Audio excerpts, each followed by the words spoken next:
ভেঙে দিয়েছি, ঠিক আছে। তো বৌমাকে আমার একটি কলেজ বানিয়ে দিতে হবে। তাহলে এখানে কর্মকাণ্ড দিতে হবে। দিতে হবে? হ্যাঁ। কোথায় যাবো না শোনো? আরে এখানে কি কোনো কামার নেই? তোমার বলে? তোমার নাম কি? অধরম চিত্রকর। অধরম কুমার তিনটা চিত্রকর। সাবাল হবে, কুমার কোথায় তিনটা। যাবে অধরম চিত্রকর? কুমার তিনটা হবে, তিনটা কুমার তিনটা হবে। দর্শক ব্যাক চলে যাচ্ছে। সাবাল তো একটা হবে। আসলে তোমাকে আমি ডেকেছি, আমাকে সুন্দর একটি কলেজ বানিয়ে দিতে হবে। হ্যাঁ দাদা, এই বাবা, এই সন্ধ্যের কলস।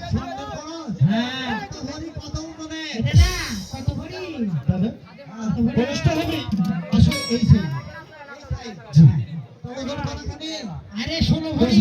16 ভরি। হ্যাঁ হ্যাঁ এই দাদা, দাদা, দাদা, এই আপনি টাকা নিয়ে কোনো চিন্তা করবেন না, আসলে আমার কলেজখানটি বানিয়ে আমাকে রাখবে কেমন? এই দাদা শোনো, কলসটি বানানো হওয়ার পর আমার বন্ধুকে ডাকলে অবশ্যই তোমাকে দিয়ে দেবো। হ্যাঁ। ঠিক আছে, চলো। কলেজখানা বানিয়ে আমাকে ডাকবে কেমন? হ্যাঁ হ্যাঁ।